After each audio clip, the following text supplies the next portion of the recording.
Hello everyone, good morning. তোমাদের সকলকে স্বাগত মনিকা ডেলি ব্লগে। তোমরা ব্লগটি দেখতে থাকো, আশা করি তোমাদের খুব ভালো লাগবে। এই দেখো 4-5 দিন ধরে তো টানা বৃষ্টি হয়েই যাচ্ছে। তা সকাল সকাল ঘুম থেকে উঠে চা বানিয়ে চা খেয়ে নিচ্ছি। বলছে তো মাছ নিয়ে এসেছি, মাছ একদম ইলিশ মাছ দেখে পছন্দ করেছে। কত করে? 950 টাকা। 1000 টাকা বেচছে আপনাদের জন্য, 50 টাকা কমে দিয়েছি। কি আপনাদের জন্য 50 টাকা কমে দিয়েছি। না না, সেটা না, মানে মাছ ভালো হবে। 1000 টাকা করে? 950 টাকা আপনাদের জন্য। আরে 800 টাকা করে। এই মাছ আমি কিনতেও পাইনি, বিশ্বাস করেন। 800 টাকা আমি কিনতেও পাইনি। কোন মাছটা ভালো হবে বেশি? মাছটা এটাই ভালো আছে। হ্যাঁ, ওজনটাও ভালো দিলাম, 400 গ্রাম। কত দাম? 360 টাকা।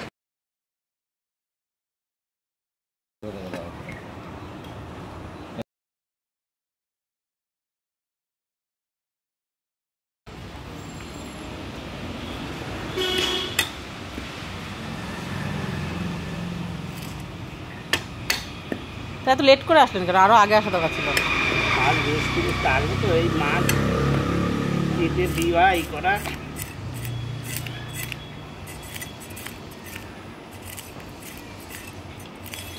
বিক্রি হয়েছে একটা ইলিশ মাছ? হ্যাঁ, 5 কিলো মাছ এনেছি। আর কটা আছে? 4টে মাছ আছে। হ্যাঁ, 4টে মাছের কত হবে? 1.5 কিলোর বেশি হবে না, 1.5 কিলোর বেশি হবে। আপনি চেনবেন কি জানি না, এই যে ভানুর ভাই অনু কাকা ছিল, অনু এদিকে বাড়ি ছিল। হ্যাঁ, ওই তো ওইদিকে এখন থাকে। হ্যাঁ, ওই তো আমাদের কাজী বাগানে থাকে। হ্যাঁ হ্যাঁ হ্যাঁ হ্যাঁ হ্যাঁ, ওনাকে চিনতেন না আপনি?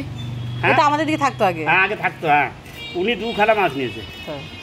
ইলিশ মাছ খুব ভালো, এমনি আর কি খাওয়া দাওয়ার দিক দিয়ে। ওই ট্যাংরা, হ্যাঁ, ছোট ট্যাংরা, ও বড় ডিঠে থাক, ইলিশটাই খাই। ইলিশ মাছ খেলে হাটের দিক দিয়ে ভালো, বুঝলেন? হ্যাঁ, মানুষ এমনি খায় না। সকালবেলায় বাজার থেকে নিয়ে এসেছিলো চিকেন আর রুই মাছ, আর ইলিশ মাছটা বাড়িতে এসেছিল। তার ইলিশ মাছটা দেখে এত লোভ লাগছিল যে মানে খুব ভালো ছিল, তাই জন্য ইলিশ মাছটাও নিয়ে নিলাম। তাই রুই মাছ রান্না করবো 4-5 পিস, আর চিকেনটা রান্না করবো, আর ইলিশ মাছটা সবই রান্না করব। কারণ ইলিশ মাছটা দুবেলার জন্য রান্না করবো, তো তাই সবগুলোই রান্না করব। এখন মাছগুলো, সমস্ত মাছ মানে রুই মাছ, ইলিশ মাছ, মাংস সমস্ত কিছু ভালো করে ধুয়ে নিলাম। এখন রান্না করব। সবার প্রথমে ভাবছি রুই মাছটা রান্না করব।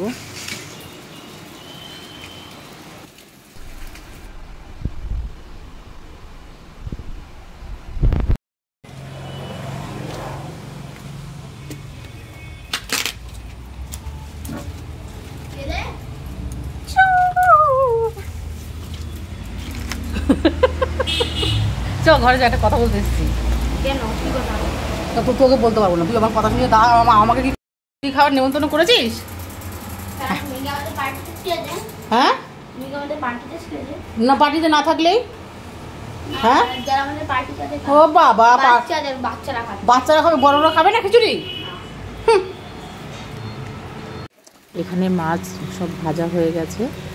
আজকে মাছগুলো ভেজেই রান্না করছি, হালকা করে ভেজেছি। তাই এখানে দেখো ইলিশ মাছের জন্য আলু দিয়ে রান্না করবো, তো তাই এখানে দেখো আলু সমস্ত হালকা করে মশলা দিয়ে কষিয়ে কালো জিরে ফোড়ন দিয়েছি, আর কাঁচা লঙ্কা আর শুকনো লঙ্কা দিয়ে দেখো মাছের ঝোলটা মানে যেই ফুটে গেছে, মাছগুলো এখন সব দিয়ে দিচ্ছি।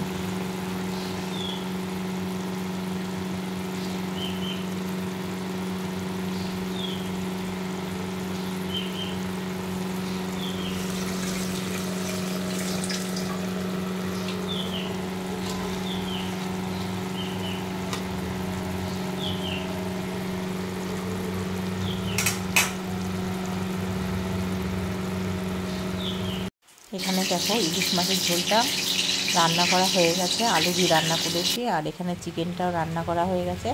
চিকেনটা না আমি রান্না করিনি, আজকে আমার বোন এসেছিলো মানে চিকেনটা রান্না করার জন্য, তাই চিকেনটা ওই রান্না করেছে। আর এখানে দেখো এটা হচ্ছে তার পরের দিনের ভিডিও। তখন বাজে এই 10:30 কি 10টা। তাও বাজারে গেছিলো মাছ আনতে, তা মাছ পাইনি বলে তা অল্প করে খাসির মাংস নিয়ে এসছে, সেটাই এখন ধুয়ে নিচ্ছি।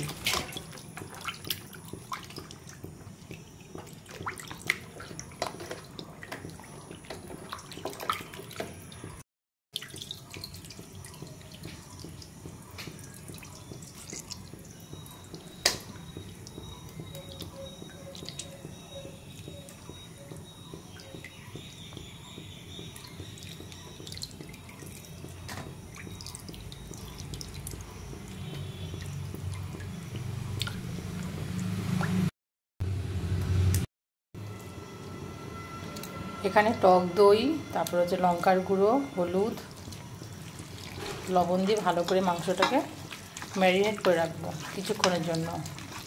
আর এখানে দেখো মুসুরি ডাল বসিয়ে দিয়েছি। আর এখানে দেখো বাসন পড়ে রয়েছে, বাসনগুলো মাজতে হবে।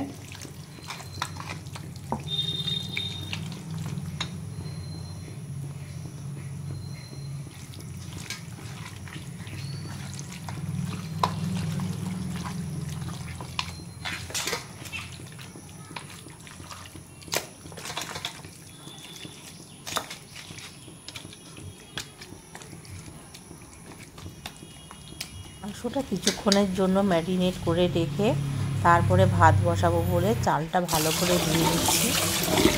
আর এইদিকে দেখো অনেক মতো সবজি কেটে দিয়েছি মাংসের। তারপরে দেখো এখানে মাংসটা বসানোর জন্য এই যে তেজপাতা, শুকনো লঙ্কা, পেঁয়াজ সমস্ত কিছু দিয়ে টমেটো এই মশলাগুলো দিয়ে ভালো করে মাংসটাকে ভালো করে কষিয়ে নেব।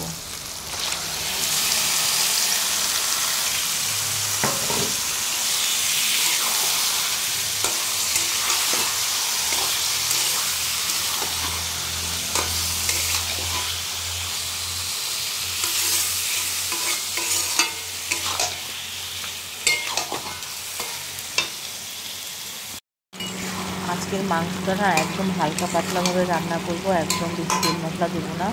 আর এখানে রান্না করেছিলাম দেখো লাল শাক আর চাক করে আলু ভাজা করেছিলাম আর মুসুরি ডাল বানিয়েছিলাম।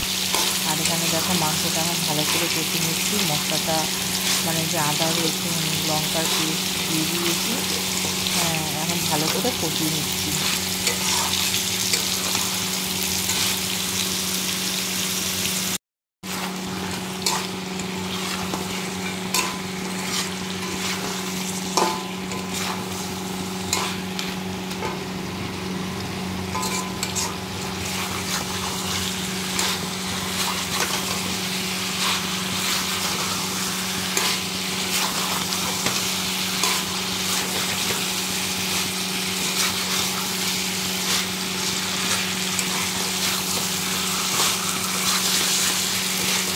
মাংসটা অনেকক্ষণ ধরে কষানোর পরে এখন কুকারে দিয়ে দেবো, কারণ অনেক তাড়াতাড়ি রান্না করছি, অনেকটাই বেলা হয়ে গেছে।